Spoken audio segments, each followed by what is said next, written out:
पूज्य बाबा साहब डॉक्टर अम्बेडकर ने जो इनको आरक्षण की सुविधा दी थी, यदि ये खत्म हो गई तो बड़ा मुश्किल हो जाएगा। और जो लोग ये कहते हैं कि एससी में या एसटी में जो जातियां मजबूत हर मामले में आर्थिक तौर पर मजबूत हो गई हैं, तो उसमें से मैं समझती हूँ मुश्किल से 10 या 11% लोग ही मजबूत हो गए होंगे, बाकी 90% लोगों की हालत तो बहुत ज्यादा खराब है।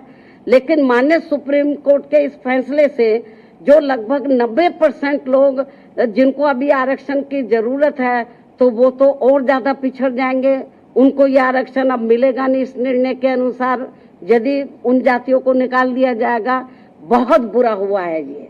और केंद्र और जबकि बीजेपी को चाहिए, वो अपने आप को कहते हैं कि हम एससी एसटी समाज के हिमायती हितैषी हैं, उनको चाहिए पहली बात तो इस केस की पैरवी उनको सही तरीके से करनी चाहिए थी, उन्होंने नहीं की। कांग्रेस ने बेबी ढुलमुल रवैया अपनाया। ऐसी स्थिति में मेरा बीजेपी की केंद्र में बीजेपी की सरकार को, उनकी एनडीए की सरकार को ये कहना है कि यदि आपकी नीयत साफ है तो आप इसमें ये जो भी जजमेंट आया है, तो आप पार्लियामेंट के अंदर आप इसमें ये पार्लियामेंट के अंदर आप लोग जो संविधान में आप संशोधन करें और इसको संविधान की 9वीं सूची में लाए, और जो सुप्रीम कोर्ट ने जजमेंट दिया इसको पलटे, मतलब क्योंकि पार्लियामेंट को भी पावर होती है, उसको पलटे। और नहीं पलटते हैं तो समझ लो ये कांग्रेस हो, बीजेपी हो और भी दूसरी पार्टियों हो, इनकी एससी एसटी के और ओबीसी के रिजर्वेशन के मामले में इनकी नीयत साफ नहीं है।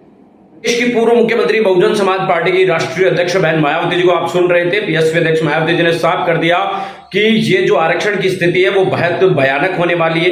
अभी तक अगर देखने की कोशिश करें तो अनुसूचित जाति जनजाति में से केवल 10-11% लोग सक्षम हुए होंगे। ये कहने की बातें हैं कि वो जाति सक्षम हो चुकी है या वो जाति सक्षम हो चुकी है, ऐसा कुछ भी नहीं है। आज भी अनुसूचित जाति जनजाति के लोगों के सामने काफी बड़ी चुनौतियां हैं। साथ ही उन्होंने ये भी कहा कि जो जातियां ये सोचकर खुश हो रही है कि उन्हें आरक्षण को मिल जाएगा, तो उन्हें ये बात सोचना समझना चाहिए कि ये इतना आसान नहीं है। सुप्रीम कोर्ट ने अपने ही जजमेंट को पलटा है तो आपको कई सारी समस्या आ सकती है। साथ ही बीएसपी अध्यक्ष मायावती जी ने कांग्रेस और बीजेपी के ऊपर जमकर निशाना साधा और उन्होंने कहा कि कांग्रेस और बीजेपी दोनों का रवैया हमेशा से ढुलमुल रहा है। उन्होंने दलित पिछड़े आदिवासियों के साथ हमेशा से एक सोतेला व्यवहार है वो किया है। उन्होंने कहा कि अगर कांग्रेस पार्टी या बीजेपी दोनों ही मिलकर दलितों के हितैषी है तो इस मामले को संसद भवन के अंदर इस मामले को पलटकर और वापस आरक्षण को 9वीं अनुसूची के अंदर है वो सम्मिलित किया जाए। बहुजन समाज पार्टी की राष्ट्रीय अध्यक्ष उत्तर प्रदेश की पूर्व मुख्यमंत्री बहुजन समाज पार्टी की अध्यक्ष मायावती जी ने आज प्रेस कॉन्फ्रेंस बुलाई और प्रेस कॉन्फ्रेंस के अंदर बाकायदा उन्होंने आरक्षण के मामले को लेकर काफी कुछ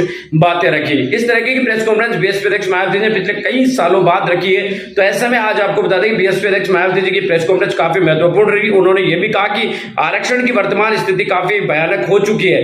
आज की स्थिति के अंदर ये लग रहा है कि ये जो फैसला आया है, ये जजमेंट आया है, वो अपने आप में आरक्षण को समाप्त करने जैसा है। साथ ही उन्होंने ये भी कहा कि ये जो फैसला लिए आया है, इस फैसले के अंदर पूरी तरीके से बीजेपी की केंद्र सरकार और आम आदमी पार्टी की पंजाब सरकार ने पूरी तरीके से पैरवी सही से नहीं की, जिसके चलते इस तरीके का फैसला है वो आया। उन्होंने कहा कि इस मामले में अनुसूचित जाति जनजाति के लोगों का कोई ध्यान ही नजर नहीं आया था। कुल मिलाकर बात साफ नजर आ रही है कि देश की बड़ी आबादी अनुसूचित जाति जनजाति को छुआछूत भेदभाव के आधार पर दिया गया आरक्षण अब एक तरीके से वर्गीकरण करके समाप्ति की तरफ बढ़ रहा है। ये बीएसपी अध्यक्ष मायावती जी की तरफ से कहा गया है। साथ ही उन्होंने कहा कि ये आंदोलन की स्थिति भी बन सकती है।